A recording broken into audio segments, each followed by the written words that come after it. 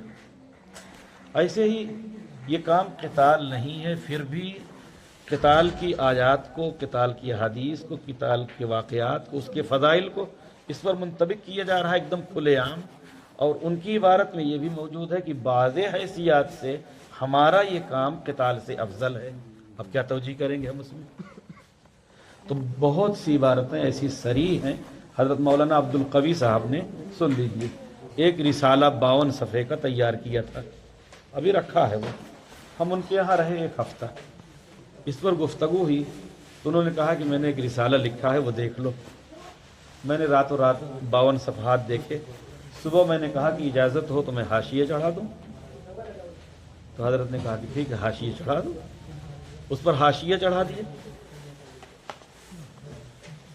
اس کا پہلا باب اس پر ہے کہ جماعت کے فضائل سمجھ لیجیے یا فوائد، اور دوسرا باب اس پر ہے کہ عبارات کی توجیہ، اور تیسرا باب اس پر ہے کہ آگے اس پر رد و نکیر اور کچھ کام کا کیا طریقہ ہو۔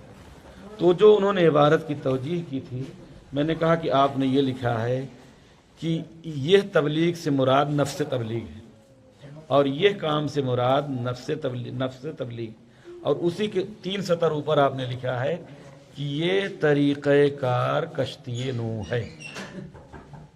تو جب طریقہ کار کی صراحت ہو گئی تو یہ سے نفس تبلیغ کیسے مراد ہوگا؟ اس طرح سے میں نے کئی جگہ ان کو دکھایا تو ایک دم سے مولانا چونکے۔ پھر میں نے ملفوظات اور مکتوبات کھولی اور میں نے کہا یہ دیکھیے، یہاں دیکھیے، یہاں دیکھیے، یہاں دیکھیے۔ اب جب انہوں نے سب کو دیکھا ہے تو کہنے لگے کہ سرسری میں نے جائزہ لیا تھا، یہ سب بھی اس میں موجود ہے، پھر تو یہ رسالہ رکھو۔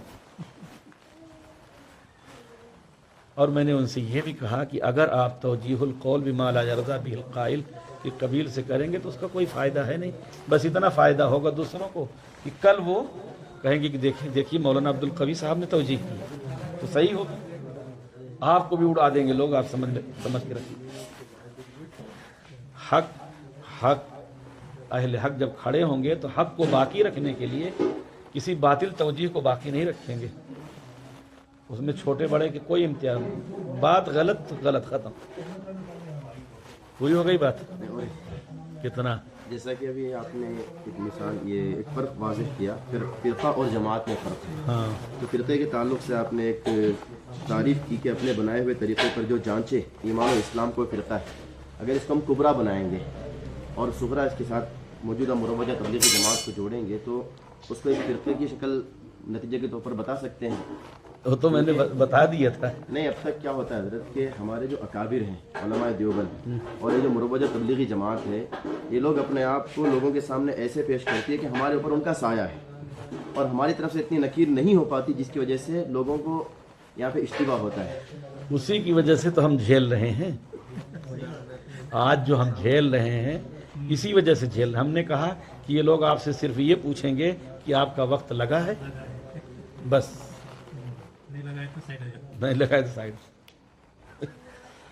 آج ہمارے علماء کرام نے جو تساہل برتا ہے یا رعایت برتی، کچھ بھی کہیں اس کو، اسی کا نقصان ہم لوگ جھیل رہے ہیں۔ اگر وہیں گردن پکڑ لی گئی ہوتی قاعدے سے، تنبیہ تو کی گئی، لیکن اور مضبوط گرفت ہوتی تو وہی مسئلہ دفن ہو جاتا۔ آج ہم وہی جھیل رہے حل ہو گیا جی، اور وہ جو آپ صغرا کبرا جوڑنا چاہتے ہیں وہ میں بتا چکا ہوں، آگے چلیے۔ جی، بس آپ کی تصدیق چاہیے تھی، دوسرا کچھ نہیں۔ اچھا، آخری سوال یہ ہے حضرت، جیسے تبلیغی نصاب یعنی کہ فضائل اعمال، اس میں اب تک کی باتیں تو اتنی تھی کہ ضعیف حدیثیں ہیں، جیسا کہ اور کتابوں میں بھی ہیں ریاض الصالحین وغیرہ میں، لیکن یہ جو اشکال ہوتا ہے کہ اس میں موضوعات بھی ہیں، اس کے بارے میں تھوڑی وضاحت کریں۔ دیکھیے، سب سے پہلی بات یہ ہے کہ ضعیف حدیثیں کتب عربیہ میں جو ہیں ان سے عوام کا کوئی نقصان نہیں ہوتا، چاہے وہ ضعیف ہو چاہے موضوع، لیکن ان سے نکال کے جب اردو میں کر دیا اور جگہ جگہ اسی کو پڑھ کے سنا رہے ہیں بغیر اس وضاحت کے کہ یہ ضعیف ہے۔ آپ کا سوال کچھ اور ہے، تو اس سے نقصان بڑھ گیا. اب ضعیف میں جو کچھ ہے وہی اعتقاد ہے، وہی نظریہ ہے، اور جو صحیح ہے اس کی خبر ہے. اور آپ کا سوال یہ ہے کہ اس میں موضوع ہے یا نہیں، مجھ کو علم نہیں. جو حدیث میں مہارت رکھتے ہوں ان سے پوچھ لیں اس میں ضعیف ہے یا نہیں. کچھ حدیثوں کی نشاندہی کرے تو میں بھیج کے پوچھ لوں، مجھ کو اس میں اتنا تجربہ نہیں.